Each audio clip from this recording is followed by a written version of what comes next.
हा आदित्य एकदा सुखरूप घरी आला ना की माझ्या जीवात जीव येईल. येईल रे दादा, तू नको काळजी करू. बंधू, तुला ही काळजी वाटतेय, फक्त मला धीर यावा म्हणून तोंड देखलं बोलतोस. मला समजत नाहीये का? मी तरी काय करू? खरं तर एवढा उशीर व्हायला नको होता त्याला.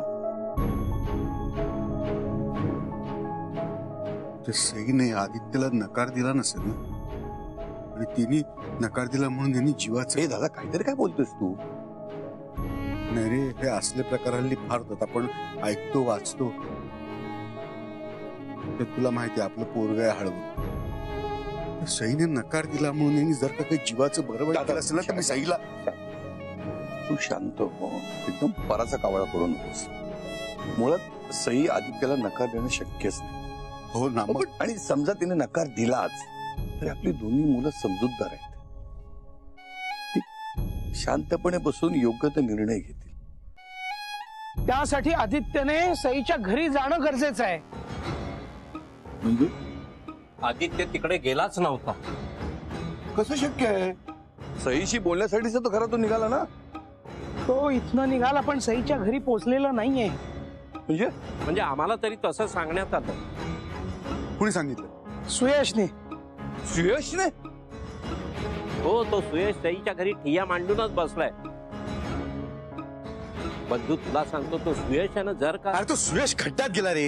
या क्षणी मला फक्त आदित्य महत्वाचा आहे.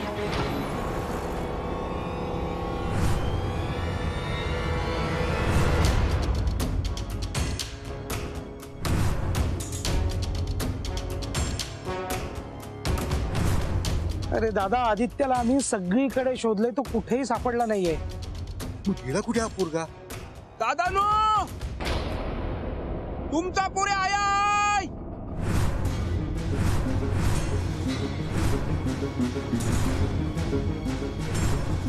आदित्य, आदित्य.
आधी कसं आहे रे? तू झोपून राहा, पडून राहा. अरे आता ठीक आहे. हे ठीक आहे. अरे केवढं लागलंय तुला? काय झालं आधी? कुणी केलं हे सगळं? पिंट्या, मला सांग आदित्य, हे सगळं कसं झालं? काय झालं? तू सईला भेटलास? भेटलो. मी तिच्या घरी गेलो आणि आज मी तुला मागणी घालायला आलो. मागणी ते घालतात ज्यांना त्यांच्या आजीने राखून ठेवलेल्या बांगड्या तिच्या होणाऱ्या सुनेला सोपवायच्या असतात. माझ्या विसर भोळ्या पण भोळ्या आप्पांची आणि बिलंदर खोळ्या मामांची सून आणि माझी बायको होशील ना? माझं तुमच्या मुलीवर आणि तिचं माझ्यावर मनापासून प्रेम आहे आणि आम्ही लग्न करणार. वा मर्द मराठी मिडल क्लास बॉय, तू तर माझी होणारी बायकोच चुरायला आला. पटवर्धनांच्या सुनेवर वाकडी नजर टाकतोस.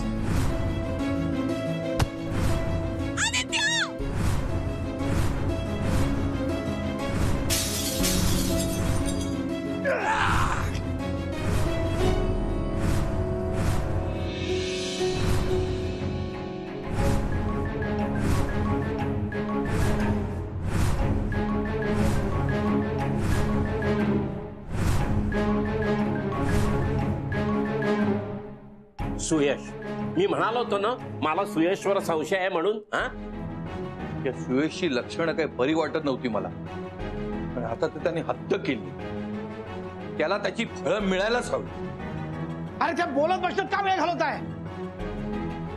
चला आत्ताच्या आत्ता चला आणि त्या सुयशचे हातपाय तोडून त्याच्या गळ्यात घालू. आदित्यला हात लावायची हिंमत कशी होते त्याची? चला चला चला. मामा मामा मामा मामा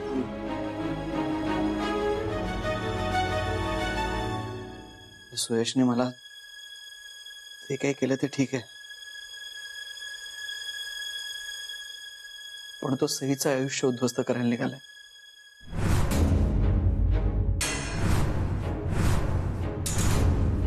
तिला काही झालेलं मला नाही चालणार. अरे म्हणून तर आम्ही तिकडे चाललोय ना, त्याला सोडणार नाही. त्या सुयशला ढगात आणि सईला या घरात आणल्याशिवाय आम्ही गप्प बसणार नाही. दादा चल. दाद नाही,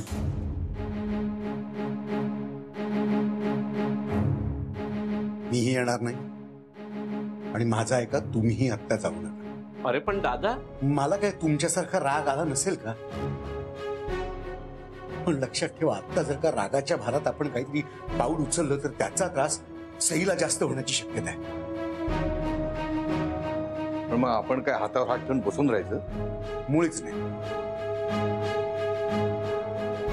आणि ही सुयश सारखी मुलं असतात ना, त्याला 4 फटके मारून काही होत नाही.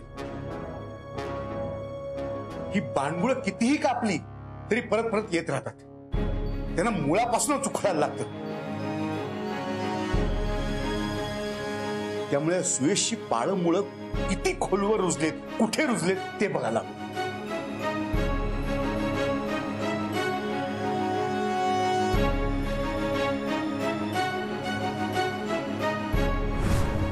Hello, Suresh medical store. Hello, Vikhroli police station. Jai Hari ambulance. नमस्कार, नगरसेवक बबनराव साहेब. अरे ठीक आहे, त्या साने विवाह मंडळाचा नंबर दे रे जरा. तुला जेलमध्ये जाण्यापासून वाचवलंय मी, एवढी टीप मला काढून दे. सुयश पटवर्धन. हो, डॉक्टर पटवर्धनांचाच मुलगा. हो तेच, ज्यांचं मोठं हॉस्पिटल आहे. थोडी माहिती हवी होती, मुलगा कसा आहे, काय आहे. त्या हॉस्पिटलचा आणि त्याचा रेकॉर्ड जरा चेक करायचा. लग्न जमवायचं नाहीये, पण मोडायची इच्छा आहे. हॉस्पिटलचा बिझनेस चालू दे त्यांचा, मला सुयशचे धंदे बंद करायचे. काय तुम्ही नक्की त्याच्याबद्दलच बोलताय ना? अरे पण असं कसं शक्य आहे? त्याच्या बाबतीत हे होऊ शकतं म्हणा. त्याच्या वडिलांना माहित नाही ना, आम्हाला हे काहीच माहित नव्हतं. हे फारच भयंकर आहे, हॉरिबल आहे, टेरिबल आहे हा सगळाच प्रकार. ऐकतानाही माझा संताप होतो. लाज वाटते मला हे सगळं ऐकताना.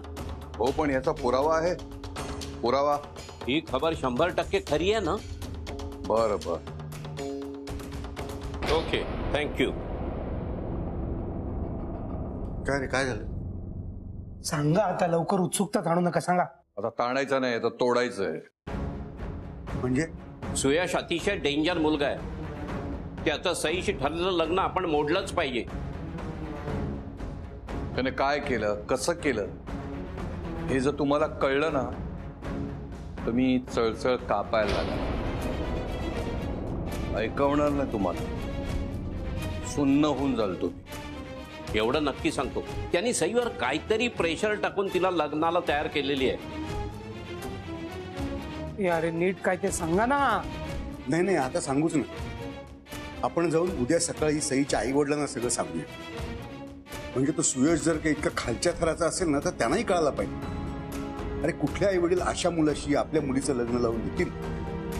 अरे पण उद्या सईच्या लग्नाच्या आधीचे कार्यक्रम चालू असतील ना. ते लग्न होणारच नाही, त्याचे कसले आलेत कार्यक्रम. हो, आणि कार्यक्रम असलेच असले आपण सरळ घरी घुसू आणि हे लग्न मोडू. पण कसंही करून सईला सुयशच्या तावडीतून सोडवलंच पाहिजे.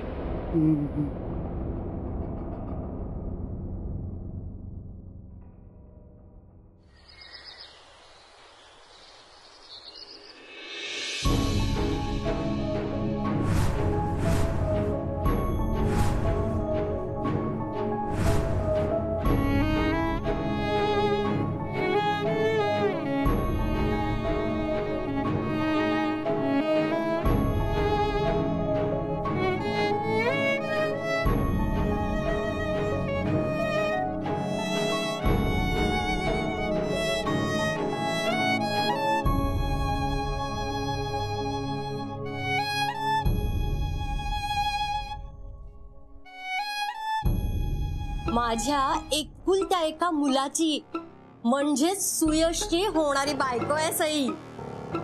पटवर्धनांची एकुलती एक सून. पटवर्धनांची सून भरल्या हाताने घरात यायला हवी.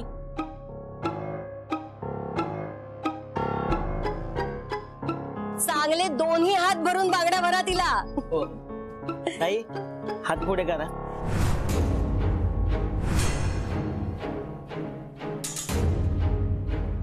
तुम्ही हात पुढे केला नाही तर मी बांगड्या कशा भरू?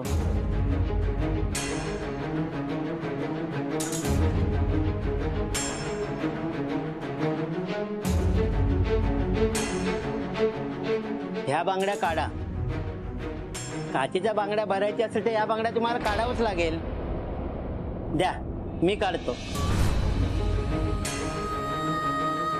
नाही, या बांगड्या माझ्या हातून निघणार नाही.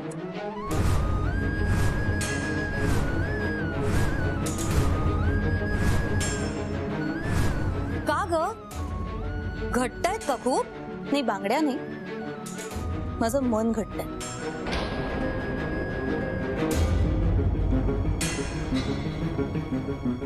निश्चय पक्का आहे माझा. आता काहीही झालं तरी या बांगड्या माझ्या हातून उतरणार नाही.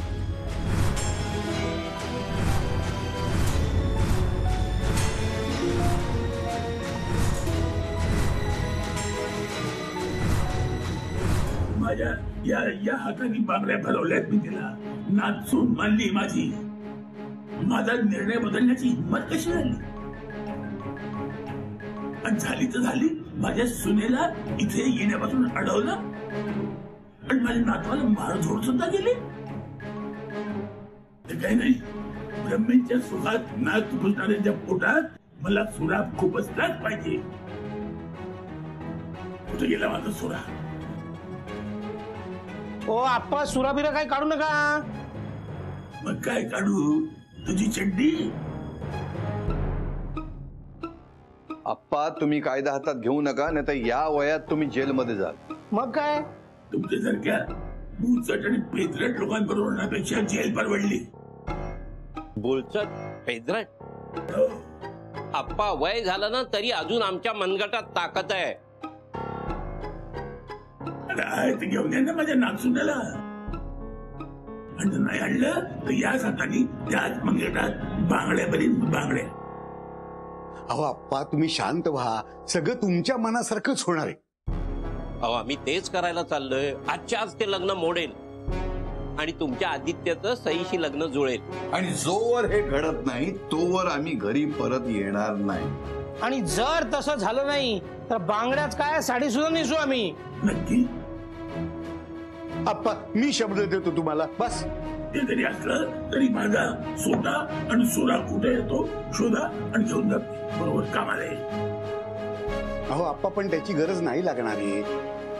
हे बघा, आम्ही बोलायला जातोय ते त्या मवाली आणि मारामाऱ्या करणाऱ्या मुलाशी नाही, सईच्या आई बाबांशी की नाही.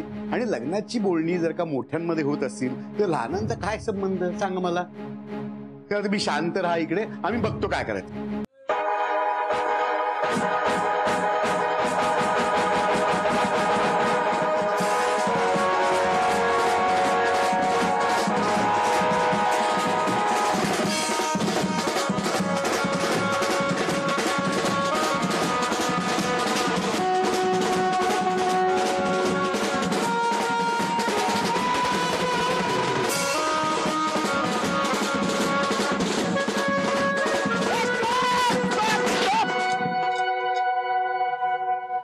अरे काय वाजवताय? काय बेंजो बेंजो बेंजो वाजवताय ते कळलं मला, पण काय वाजवताय?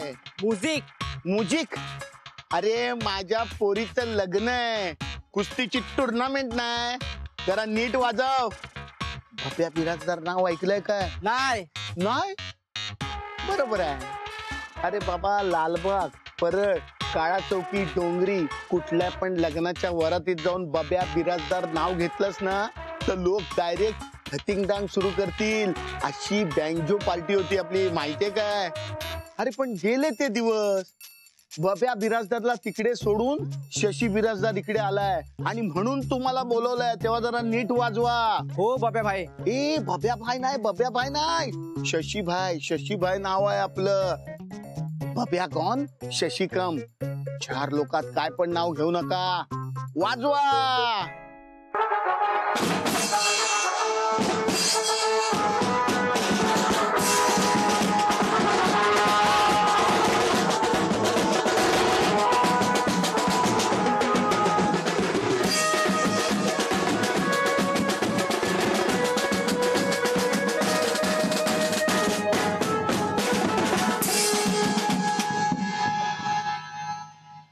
काय चाललंय बिराजदार? जावई बापूंसाठी बँड मागवलाय, बँड. बँड इज टू गरीब. आपण डीजे बोलूया. I think DJ would be better. No, the problem is घोडा and donkey afraid to DJ, that is why band. घोड्याचं ठीक आहे, पण गाढव का असेल लग्नात? आता गाढवाशिवाय कसं होणार लग्न?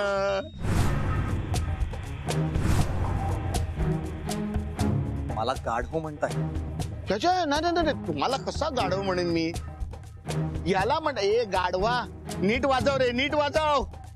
जास्त शहाणपणा नको आहे बिराजदार, आणि जरा तोंड सांभाळून बोलायचं, नाहीतर तुम्हाला माहितीये मी काय करेन.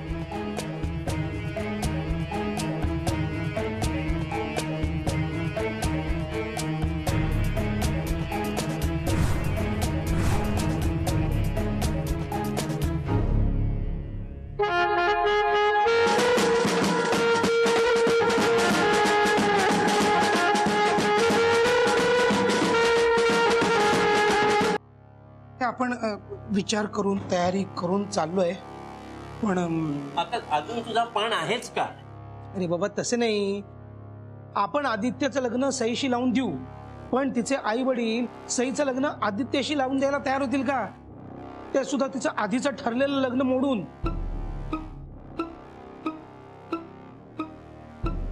अरे का नाही करणार? लक्षात घे, त्या सईच्या आईबाबांना सुयश बद्दल काय ते खरं कळलं, त्याचे सगळे धंदे कळले की त्यांचेही डोळे उघडतील. बरं, आपला आदित्य इतका गुणी मुलगा आहे की त्याला नकार देण्याचं काही कारणच नाही. नाही, पिंट्या म्हणतो ते पण बरोबर आहे. सईची आई, तिचा अनुभव चांगला नाही आपल्याला.